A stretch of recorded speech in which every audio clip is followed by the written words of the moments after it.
Hi folks, this is Klaus with Top Hydraulics. Top Hydraulics rebuilds hydraulic cylinders and pumps and makes new hoses for modern convertible systems, such as this Infiniti G37 here. Now imagine you're a G37 owner and maybe you're watching this video because you're in this position right now. You're a G37 owner and your convertible top is stuck in the down position. So far, the common knowledge is you have to go to the Infiniti dealer to have this top raised. Well, we found a way around that. We will show you today how to manually raise the top, close the top, so you can use the car again and have it safe from the elements and other things. It doesn't take a whole lot. You need a handful of tools. If I'm not mistaken, then you only need the following. A little plastic tool for interior panel removal. It's helpful, not absolutely necessary. 10mm flat wrench, 10mm socket, Torx T30, 6mm Allen wrench, and a flat screwdriver. With that, and a little 12-volt power source for the flippers on the trunk lid. Optional, you can get this top up again, and we will show you every step of the way. So just to give you an idea what is involved in manually opening the top is obviously we assume that you can still open the trunk lid the regular way. And now you have to take out the rear seat bench, which is not very difficult if you know how. The interior quarter panels, which is not difficult if you know how, and the video shows you. Then you take out this parcel shelf because it would be in the way of opening the top. Then you disconnect the tops of the trunk lid hydraulic cylinders so that the trunk lid can be flipped back. Then you disconnect the front of the hydraulic main lift cylinders because those are currently blocked. You don't have access to the pump right now to open the pressure relief valve. So if you pull the front pin of those main hydraulic cylinders, you can then finally lift the top up, and we will lastly show you how to latch the top manually in the front. And ultimately we move these flippers around and close the trunk. And that will be it. No need to go to the dealer. The one thing that we highly recommend is that you disconnect the negative terminal on your battery, because if the battery is connected and you are in some undefined state of the top and somebody accidentally messes with the hydraulic switch, then you confuse the computer, you create error messages that potentially have to be reset by Infiniti software or some fancy scanners that not everybody has. In most cases, not to worry about, you can probably remove those codes by a hard reset, which we'll show you in a separate video. But it's wise to be safe rather than sorry. Disconnect the negative terminal on the battery in the front. And after the negative terminal has been disconnected, once you reconnect the battery in the end, you will have to re-index the windows. That is described in your owner's manual. Basically, you move all the windows down, hold the button, move all the windows up, hold the button a few more seconds, and the windows have been re-indexed, retrained. The computer has been retrained as to the position of the windows. Okay, let's have at it. So we have actually already taken out the rear seat back and the rear seat bottom. The order in which you take them out is rear seat bottom first. Here is the rear seat bottom. It's quite simple to remove this one. Basically, it is only held in place by these two metal pieces, strikers that go into the tabs on the bottom here, and you have to pull up hard. You're not going to break anything. Just grab under the rear seat bench, pull up hard on both sides, and it will come up with a big clunking noise. It's down there quite firmly. So again, pull up and your rear seat bench is out. And next we will show you how the rear of the rear seat bench is taken out. We've taken it out already, but we'll show you in the next shot how it's done. So here's the rear seat bench once again in place, kind of. We'll show you how it's removed. First you want to get the trim piece for the seat on. It has 4 tabs, kind of barbed tabs that hold it in place. You want to get your upholstery removal tool under the bottom part, which flexes. And after the bottom is popped out, the top will pop out easily.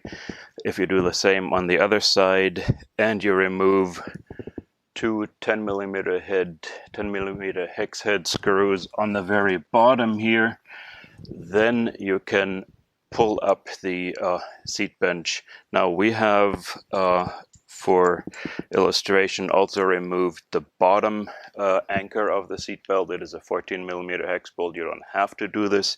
You can maneuver the bench around with a seat belt still looped to it, but since we've removed this, we can simply loop the seat belt through this hole. That is, get the trim piece through there, seat belt, bottom mount, everything out of the way.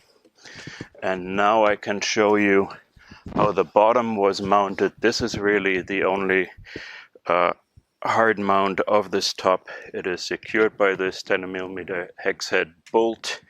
And once the bolt is out of the way, you can slide the top up, because you can slide the bench up because it is held in the rear only by these 2 roll bar tops. So lift the rear seat out, and we move on to removing the interior quarter panels next. So for removal of the interior quarter panels, there's really only 2 tricks that we had to figure out that took us a little while. One is a 10mm bolt hiding, 10mm hex head bolt hiding behind here, so that's accessed from the outside when the trunk lid is up. And there's another 10mm bolt hiding behind this escutcheon here, which really is the windscreen holder. So in order to get to this bolt, we have to just massage the panel removal tool around it and ultimately loosen it and pull it out. Here's the escutcheon removed, 10mm hex head bolt in here. We've taken the bolt out already. Next thing we did was loosen the rocker panel down here. That's just pulling it forward so it pulls out of its tabs, and loosen all the tabs that this interior quarter panel is stuck on. We haven't taken it out before, so here we go. We just pull and massage, and I'll show you all the tabs that are involved. Tabs that pull straight out along the front and the top, and 2 more tabs pulling out over here, 1 more here. That seems to be it, and of course the screws that we removed. And here is the right interior quarter panel removed, and obviously the left one is the same thing, just a mirror image of this. With that, we have access to remove the front pin of the main lift cylinder. Last thing we do on the inside here is remove the parcel shelf. That'll be the next shot. Here we have a side view from the left side of the parcel shelf mounting. I've cheated a little bit and raised it a tad so it's easier to see. We want to put something protective on the paint here in case we have a wrench slipping.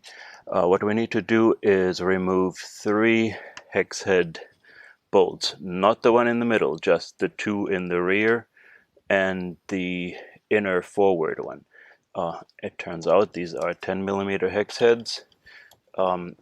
With this cover down all the way, space is a little bit tight. You'll have to squeeze in a 10mm open wrench, and we've already loosened these bolts, mostly taken out the rear 2 bolts right now. Actually, the forward one is hex nut. No, that's a bolt as well. So that leaves 1 nut in the rear to the outside. That only needs to be loosened and the shelf can be slid back, but may as well take it out all the way right now. We've cheated a little bit and done the same thing on the other side so that I can show you now how we pull the parcel shelf out and how it was mounted. There we go. I hope this makes it clear how the shelf was mounted. Okay, right behind the left roll bar we have a Torx T30 bolt. I already have the Torx wrench in here, which attaches the parcel shelf frame to the motor that actually comes up and down in order to rotate the shelf. We have to take this T30 bolt out. I have a little protector here so I don't accidentally hit the paint of the top panel. There's a little bit of tension on here, a spring tension, nothing bad, just letting you know there is this Torx T30 bolt with a little bushing. Here's the Torx T30 bolt with a little bushing that we pull out of here, and these parcel shelf frame supports flip up automatically. When they're up this way, they will not be in the way of the top moving around it. That's what we wanted to achieve. So now we're finally ready to manually move the top up after one more step, getting the trunk lid towards the back. Now, in order to move the trunk lid back, we need to disconnect the top of the trunk lid drive cylinder. The trunk lid drive cylinder has 2 ball joints. We need to disengage the top ball joint because we don't have access to the pressure relief valve on the pump right now. This trunk lid couldn't be flipped backwards without the cylinder disengaged. It's pretty simple but hard to film in that perspective. That's why I'm holding up the cylinder now and showing you how we do it. We move a small flat screwdriver into the back of the clip on this ball joint. We walk it down, wedge this screwdriver in there, and keep turning and wedging until this clip has pulled apart enough in the front so that the ball joint can be pulled off the ball. We'll show you a still photo in a moment of how this has been done. Down here, basically, we kept the flat screwdriver in here, basically walked the clip off its groove a little bit. You don't have to pry the clip off all the way. It's a bit of a pain to get it back on afterwards if you pry the clip off all the way. But once it has spread open enough, you can then use another lever to carefully pry this tonneau cylinder off the trunk lid frame. There's a little bit of tension on there because the trunk lid cylinder has been pulling down the trunk lid frame, so it'll come off in a bit of a popping motion. But it's pretty simple to do. Again, easy does it. Just make sure the clip has released far enough so that you can pry this ball joint off the ball. And of course you do the same thing on the other side. One more step on the trunk lid linkage. Here is the rear outside corner of the tail light, and right opposite that is a linkage that we can put a crescent wrench on, or we can just push it by hand. I'm just putting the wrench on for demonstration here. That linkage gets moved back. There we go. That releases a mechanism that now allows us to put the trunk lid backwards. Do the same thing on the other side. So here comes one of the big moments. We flip back the trunk lid. Takes two people. We just carefully lift it up, go back about yay far, and now we let the rear come down and the frames join. Before we go down quite this far, let's back up a little bit, and you will see here a spring-loaded lever. The spring can come up the top, come off the top pin. If you have a loose spring here, just put it back on. Now what we need to do is get this lever over the dead spot, just like that. Do the same on the other side. Then we join the trunk lid frame together again, and we let the latch snap in place. Now you heard it snapping on the other side. There's spring tension involved. I'll just show you where to push so you don't get your finger caught in here. That is, start over here, put your finger and zip, everything is latched. The trunk lid is where it's supposed to be. And we can next move the top up manually after we remove the pin on the main lift cylinder. So one more obstacle, remove the pin on the front pin on the main lift cylinder. That's the last shot, and then we can finally get that top up. This here is the left main lift cylinder. Just imagine it being inward about 6 inches. It's a rough position with the rear mounting pin staying in place, and the front mounting pin is the one that we want to remove. And it's kind of hard to have a camera shining down into this spot. You will easily figure out where it is. The rod end clevis is straight down here, and what you need to do is remove this clip first so that you can then pull the mounting pin out.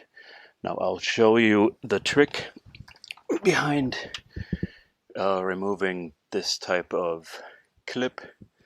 You can just slide a 1/4-inch screwdriver in here, slide it in quite a ways, and that opens up the clip enough such that you can simply pull it off the pin. Now we're down to getting the pin out. What needs to be mentioned about that is there is some tension on this pin right now because the pressure relief valve on the pump is closed, and the cylinder has originally pulled the roof down. There is some tension in there from the linkage, just from the weight of the roof, and you can manipulate this a little bit if you have one person push down on the main frame right around here. That relieves tension. You have that person rock a little bit while you try to massage that pin out of position. Finally, we get the pin out, and we're ready to move the top. Same pin on the other side, of course. Now, next shot is manually raising the top. Finally, one more little step is unlatching the frame lock, which is currently locked. So if we were to raise the top all the way, the back section would get stuck in a way. You would see it if you tried it. So here's the lock. I'm holding it 4 inches about above its normal position, just so that you can see it. It has a ball joint that moves a linkage. That linkage ultimately moves this hook. In order to release this lock, we just put a large screwdriver at the ball that this lock cylinder hooks onto and push to extend the shaft on the cylinder. It's not very hard to do. We just need to get into the right position here. We got this over the dead spot. And now we want to be careful not to scratch up the polished shaft on the cylinder. because it would cost extra to replace the shaft when the cylinder gets rebuilt. Anyway, having gotten this mechanism over the dead spot, I can now by hand move this hook back all the way, which is the frame lock is open for the top. Do the same thing on the other side. Once the top is up and latched, we will undo this motion and lock the frame again, so your hard top is nicely secured here, very, very solid. Okay, now we're ready for the big moment, manually raising the main part of the top. Two people just raising this carefully. Now, before we raise it up all the way, let me point out the parcel shelf frame supports here. As you remember, we took the parcel shelf off of these things. They stick up quite a bit, and they can potentially, a sharp edge of this could interfere with the rear of the headliner. So once the top is near the closed position, you will see me putting my hand on here just in case, so any edge on here will not harm the headliner inside. Okay, let's move this.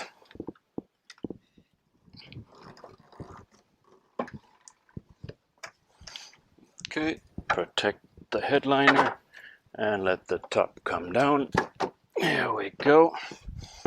And this is where the frame lock comes in that we just opened.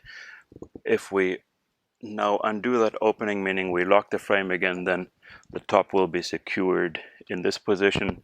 We're down to locking the front manually, retracting the flippers on the trunk lid, and closing the trunk lid. Almost there. Yoo-hoo!